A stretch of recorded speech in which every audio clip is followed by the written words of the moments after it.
साथियों, ये मेटाफ्रेम्स है।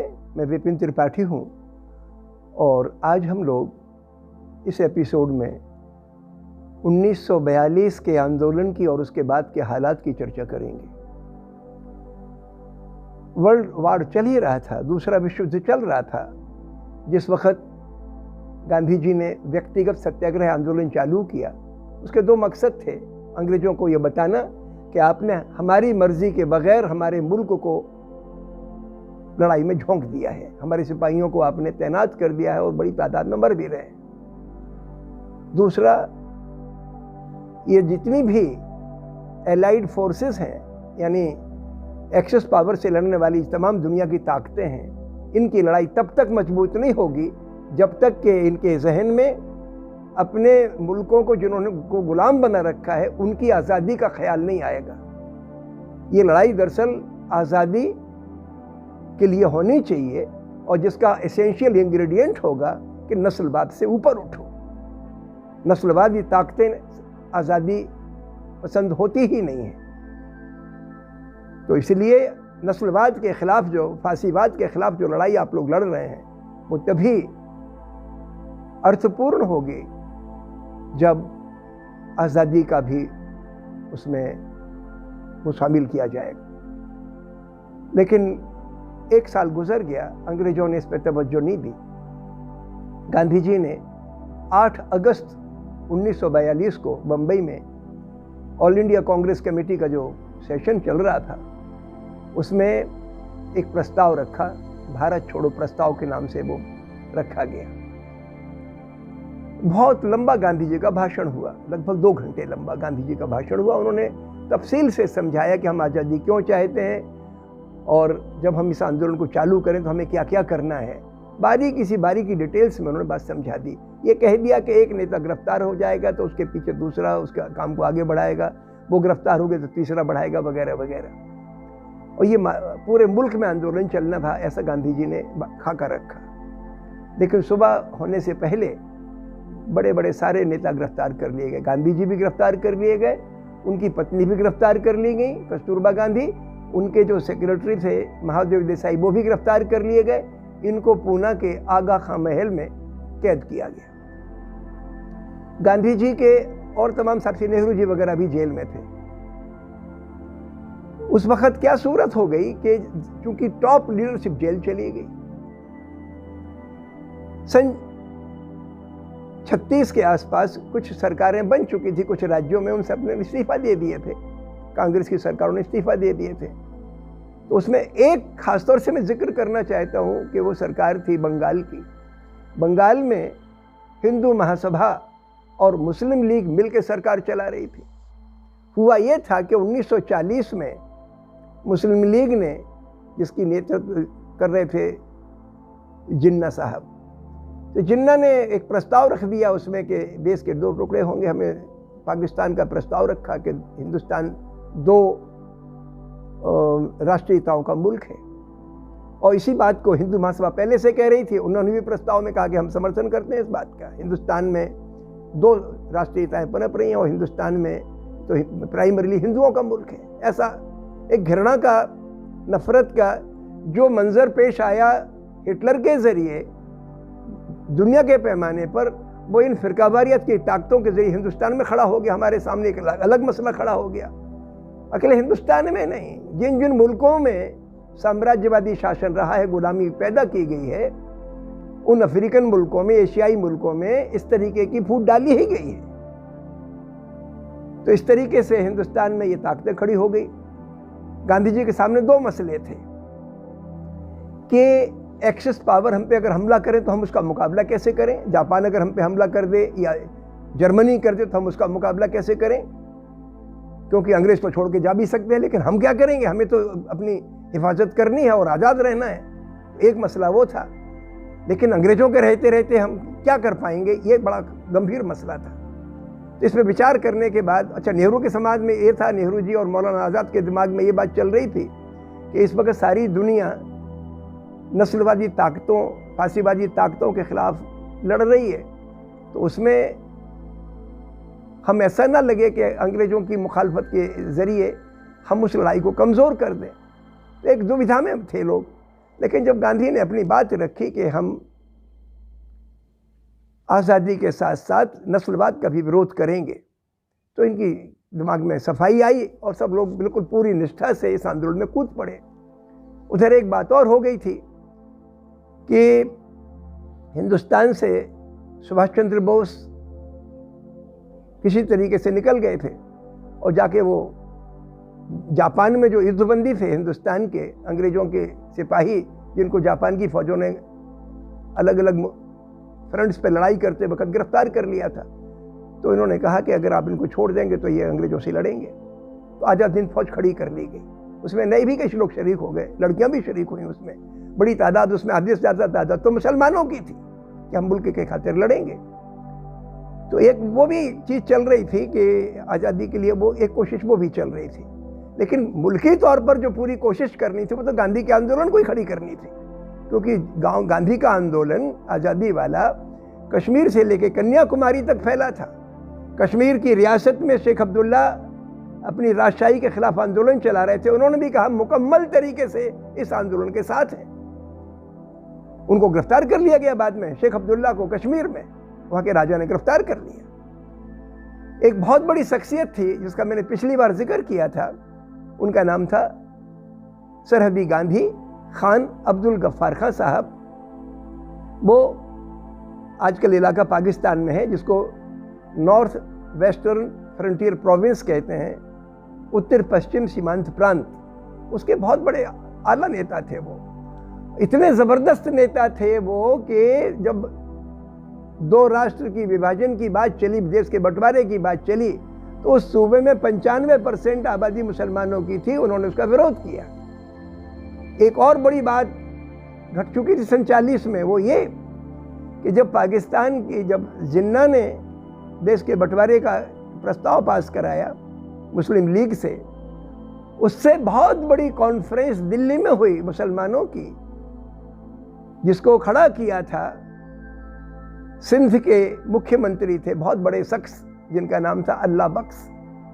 अल्लाह बख्श ने वो कॉन्फ्रेंस की, उसमें बहुत बड़े बड़े लोग, मौलवी और आम लोग शरीक हुए और उन लोगों ने बहुत सख्ती से दो राष्ट्र के सिद्धांत का विरोध किया। उन्होंने कहा कि हिंदुस्तान तो एक मुल्क है, मजहब अलग अलग होने से क्या होता है, हमारी तहजीब थोड़ी बदल जाएगी।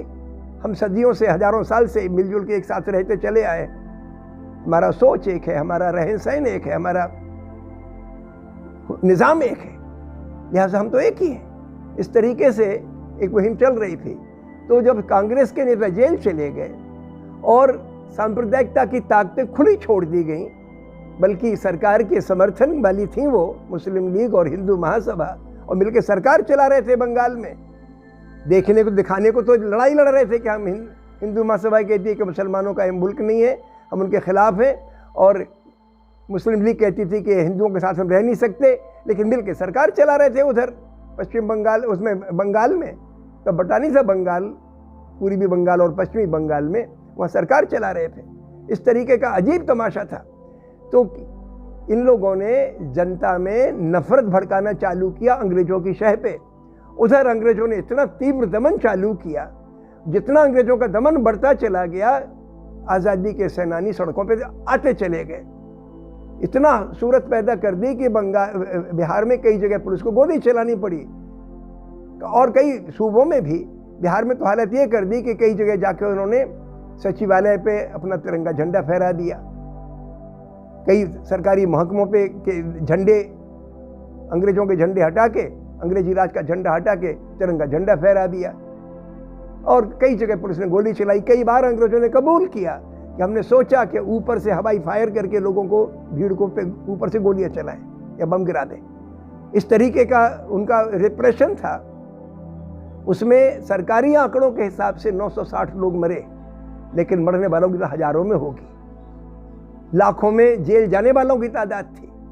और एक और चीज़ हो गई उस वक्त चूंकि हिंदुस्तान में के सिपाही बाहर लड़ रहे थे, उनको रसद की ज़रूरत थी। उस साल एक अकाल पड़ा बंगाल में। बंगाल में चावल पे ही ज़्यादातर गुजर बसर होती है लोगों की। चावल की पैदावार लगभग 10% कम हुई उस साल, और उसमें भी कुछ चावल अंग्रेजों ने वहाँ से बाहर लड़ाई के मोर्चों पर भेज दिया। नतीजा ये निकला कि वहाँ पे चावल की कमी हो गई, और जितनी कमी हुई 10-15% की कमी हुई, लेकिन वहाँ के व्यापारियों को छूट दे दी गई कि आप जितना चाहो दाम बढ़ा लो। तो उन्होंने 6 महीने में चावल के दाम 10 गुने कर दिए। यानी गोदामों में अनाज भरा पड़ा रहा, लेकिन लोगों के पास खरीदने को पैसे नहीं थे, तो लोग भूखों मरते चले गए। 20 लाख लोग मरे, कई लोग कहते 40 लाख मरे। इतने बड़े तादाद में जो खून खराबा हुआ, उससे एक बड़ा नुकसान ही मरने के साथ साथ एक और हुआ ज़हनी तौर पर। चूंकि बंगाल में मुसलमानों की बड़ी आबादी, हिंदुओं की भी बड़ी आबादी, बहुमत वहाँ मुसलमानों का था, और गरीबों में मुसलमानों की आबादी ज़्यादा और रईसों में हिंदुओं की आबादी ज़्यादा। लेकिन 90% आदमी दोनों ही, हिंदू भी गरीब, मुसलमान भी गरीब थे। तो क्या हुआ कि जो व्यापारी तबका था, उसमें जो चावल की कीमतें 6 महीने में 10 गुनी बढ़ाए जाने से लखपति करोड़पति बना, उसमें हिंदुओं की तादाद ज़्यादा थी। तो सांप्रदायिक ताकतों को ये मौका मिल गया कि देखो, तुम तो भूखों मरते रहे, इनके गोदामों में अनाज भरा पड़ा रहा। हालांकि मुस्लिम व्यापारियों ने भी कीमतें बढ़ाई थी, लेकिन चूंकि उनकी तादाद कम थी, इस वजह से ये विजिबिलिटी में ये आया कि साहब हिंदू रईस हो गए, जबकि हिंदू मजदूर भी मरा उसमें। खैर, इसने क्या किया कि इसने सांप्रदायिकता की मुहिम को ताकत दी कि हिंदू जो रईस हो जाता है वो फिक्र नहीं करता गरीबों की, गरीब मुसलमानों की। इस तरीके की एक भावना पैदा की गई। तो आगे चल के 1947 में जब देश के बंटवारा हुआ, उसमें मैं मानता हूं कि एक महत्वपूर्ण फैक्टर बंगाल का अकाल था। तो मैंने 3 बातों का आपसे जिक्र किया कि आज़ादी का जब आंदोलन गांधी ने खड़ा किया तो कांग्रेस की पूरी लीडरशिप कैद हो गई। समाज में सिर्फ सांप्रदायिक ताकतें बची, उनको अंग्रेजों की शय थी। अंग्रेजों ने इतना रिप्रेशन चलाया कि हर शख्स जो आज़ादी आंदोलन के समर्थन में झंडा भी निकाल दे, उसको गोली मारो या उसको जेल में बंद करो या उसकी पिटाई करो, उसके घरों में आग लगाओ। इस तरीके से बहुत खून खराबा मुल्क में हुआ। गांधी जी की वाइफ जेल में थी, कस्तूरबा गांधी, वहाँ बीमार पड़ गई। करीब 1.5 साल 2 साल रही वो जेल में और बीमार पड़ गई। पहले उनके जो सचिव थे महादेव देसाई, बहुत ही अच्छे साथी थे उनके, वहीं डेथ हो गई उनकी, जेल में गुजर गए वो। वहीं उनको गांधी जी ने कहीं जला दो इनको, वहीं उनकी दाह संस्कार हुआ। कुछ दिनों के बाद कस्तूरबा गांधी बीमार पड़ गई। तो उस वक्त पेनिसिलिन नाम का एक इंजेक्शन निकला था। अब गांधी जी चक्कर में पड़ गए कि कस्तूरबा गांधी को अंग्रेज कह रहे हैं पेनिसिलिन का इंजेक्शन लगाया जाए कि नहीं लगाया जाए। गांधी जी ने देखा कि इनकी हालत तो बचने लायक नहीं है, तो उन्होंने कहा क्या करोगे लगा के। उसके अगले दिन वो मर गई। जब मरी तो अगर ये खबर बाहर पहुंचती तो गांधी चाहते तो कि मेरी पत्नी को जेल में मार दिया, पूरे हिंदुस्तान में बवंडर खड़ा हो जाता, कर सकते थे। गांधी ने कहा नहीं, ये कोई तरीका नहीं लड़ने का। तो वहीं गागा खां महल के अंदर ही उनको जला दिया गया। एक बात का मैं और खास जिक्र करना चाहता हूं आपसे। मैंने कहा था कि 1919 में जब गांधी जी ने असहयोग आंदोलन चालू किया और शिक्षकों और विद्यार्थियों से कहा कि आप अंग्रेजी स्कूलों में ना पढ़ें, तो उस वक्त उनका एक बच्चा था, बड़ा बेटा हरिलाल गांधी, उसने हाई स्कूल पास किया, उसको कॉलेज में जाना था, वो पढ़ना चाहता था। गांधी जी ने कहा बेटा मैं सबसे तो कह रहा हूं कि तुम इन स्कूलों में मत पढ़ो, और तुम्हें पढ़ना क्या है बताओ तो, तुम्हें पढ़ना क्या है। मैं समझता हूं कि तुम बढ़ईगिरी सीख लो, लोहारगिरी सीख लो, दर्जीगिरी सीख लो, कोई काम धंधा सीख लो ताकि अपने पांव पे खड़े हो सको। और जहां तक तुम्हें इतिहास भूगोल पढ़ने की बात है तो वो उसका बंदोबस्त हम यहाँ करा देंगे, अपने आश्रम में कुछ क्लासेस चलती हैं उसमें पढ़ लेना, क्या करना है तुम्हें। वो माना नहीं, और वो जिंदगी भर गांधी जी के खिलाफ रहा। जब कस्तूरबा गांधी बीमार थी और गुजर भी गई तो उनको देखने आया था, वो गांधी जी से बात नहीं की। अब इसमें गांधी जी का इम्तिहान था एक पिता के रूप में और एक राष्ट्रीय नेता के रूप में। मैं समझता हूं कि गांधी जी ने अपने बेटे को सलाह तो सही दी, वो पढ़ना भी चाहता था। मैं उसको गलत नहीं मानता कि वो पढ़ने की ख्वाहिश रखना बुरी चीज़ है, लेकिन चूंकि हिंदुस्तान की आज़ादी की मुहिम चलानी थी तो गांधी जी दगा नहीं दे सकते थे देशवासियों को कि अंदर से तो महसूस करें कि मेरे बेटों को तो ऊंची कुर्सी मिल जाए पढ़ लिख के और बाकी लोग हमारे निरक्षर बने रहें। तो खैर, एक मैंने आपके सामने नज़ीर रखी कि हमारे माता पिता को ये ओछेपन से ऊपर उठने की ज़रूरत है और हमारे बच्चों को भी ये समझने की ज़रूरत है कि हमारे माता पिता की कुछ सीमाएं हैं जिसकी वजह से वो आपके आगे पढ़ाई में आपकी मदद नहीं कर सकते, लेकिन उसके बावजूद आप माता पिता को अपमानित किए बगैर, उनके प्रति दुर्भावना रखे बगैर अपनी पढ़ाई की मुहिम को जितना बन सके आगे बढ़ाएं। ये मेरा मशवरा है नई पीढ़ी के बच्चों के लिए। और हमेशा ख्याल रखें कि पढ़ लिख के आपके दो काम हैं। एक काम तो है अपना गुजर बसर करना, अपनी ज़िंदगी के बारे में सोचना, और दूसरा काम है जिस समाज से आपको अनाज मिला, परवरिश मिली, जिन शिक्षकों से आपको पढ़ाई लिखाई मिली, उस समाज के आम आवाम के प्रति भी आपका फ़र्ज़ है। ये तो मैं वैज्ञानिकों से भी कहना चाहता हूँ, न्यूटन से भी कहना चाहता था, और न्यूटन को एहसास भी था इस बात का कि भाई अगर ये कॉलेज ना होते तो वो इतनी रिसर्च नहीं कर पाते, अगर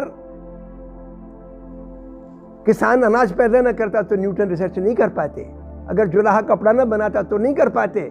ये समाज के मेहनत कशों की पूरी मेहनत का नतीजा है कि हमारे पढ़े लिखे लोग पढ़ लिख पाते हैं। ये संस्थाएं जो चल रही हैं, कॉलेज और यूनिवर्सिटी जो चल रहे हैं, आम मेहनत कशों की मेहनत से ही चल रहे हैं। लिहाजा उनके प्रति हमारा फ़र्ज़ है, हर पढ़े लिखे लोगों को सोचना ही है उस सवाल पे। खैर, आज़ादी की मुहिम जब चली तो गांधी जी ने देखा कि सरकार की तरफ से अकाल टालने के लिए बहुत कम कोशिश की जा रही है। उन्हें जेल में उपवास चालू किया। 21 दिन का गांधी जी ने फास्ट किया जेल में, और उसका असर ये पड़ा कि पूरी दुनिया में, यहाँ तक कि अमेरिका जैसे मुल्क में जिनका हिंदुस्तान से कोई खास लेना देना नहीं था, आवाज़ उठी। वहाँ के जो राष्ट्रपति थे उन्होंने भी आवाज़ हिंदुस्तान की आज़ादी के हक में उठाई, और जो जितना भी चेतनशील समाज था, अल्बर्ट आइंस्टाइन जैसे वैज्ञानिक और तमाम लोग, उन्होंने कहा कि भाई हिंदुस्तान को आज़ादी मिलनी चाहिए।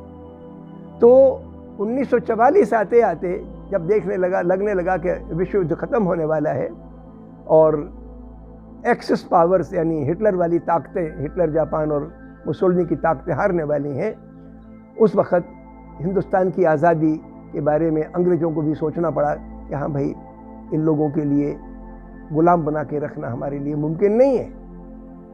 तो खैर, आगे चल के फिर हिंदुस्तान की आज़ादी का रास्ता साफ हुआ, लेकिन चूंकि सांप्रदायिक ताकतों ने हिंदुस्तान में जुनून का माहौल पैदा कर दिया था, अविश्वास काफ़ी बढ़ गया था, तो उसको ठंडा करने में काफ़ी मुश्किलात पैदा हुई। और इसके आगे का एपिसोड बहुत दुख भरा है, उसके बारे में मैं आपसे अगली मर्तबा चर्चा करूँगा। बहुत बहुत शुक्रिया।